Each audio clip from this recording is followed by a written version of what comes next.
American political conventions are always a circus. A lot of people have been watching this week's Democratic gathering. It's coming to a close after a four-day spectacular. Now, we've heard speeches from Joe Biden, the current incumbent in the White House, Tim Walz, the vice presidential candidate, guest speeches from Oprah Winfrey, the Obamas, the Clintons, and, of course, Kamala Harris is set to speak to close out the gathering. Our guest says the convention has gone better than anyone could have expected. Let's bring in Bruce Heyman, former U.S. ambassador to Canada, a Democrat himself. Thank you very much indeed for joining us. It's a pleasure to join you today from beautiful Chicago. Okay. And there were no riots like in 1968, of course, involving the anti-Vietnam demonstrators. And, you know, I shouldn't make light of that. Anytime there isn't violence is a good thing. Now, you think the convention went off well, that they handled it well?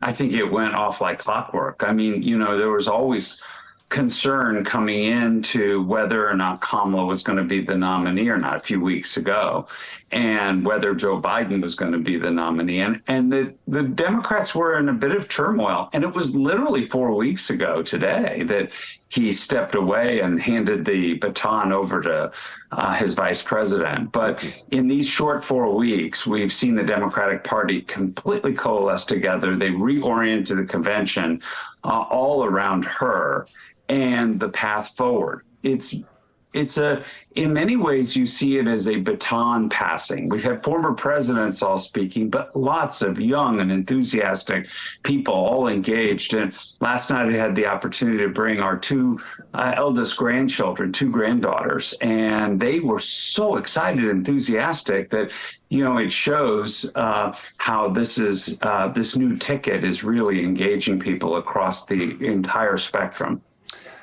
Konrad Jakubuski in the Globe and Mail argues that Joe Biden has been treated shabbily here. For example, Michelle Obama gave a rousing address, but never even mentioned Joe Biden by name.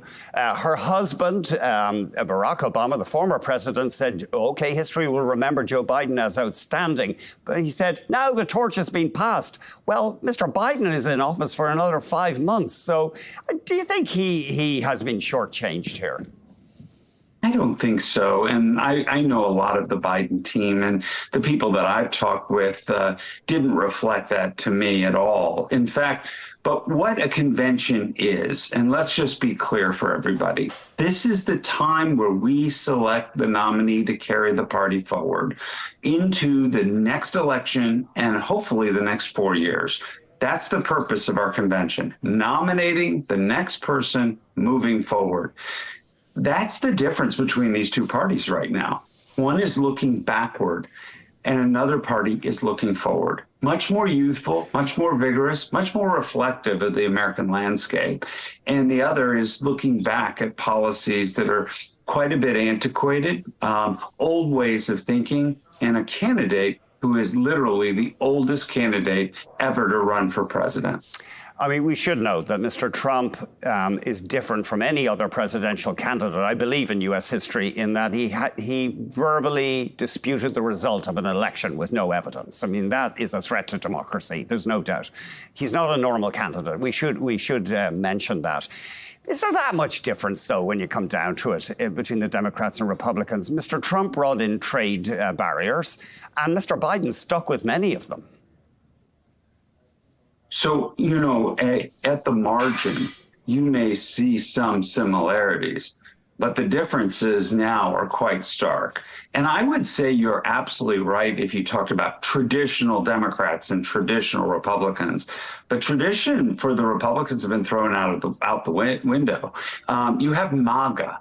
This has been taken over, the core part of what we all knew the Republican Party to be.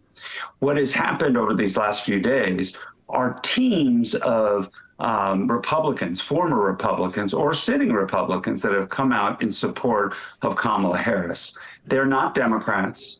They're not even supportive of many of her policies, but they do support the rule of law, the Constitution of the United States, and continuing a democracy that we have so fought for to defend over many battles for the last several hundred years. And so the parties are starkly different now with the MAGA taking over the Republican Party.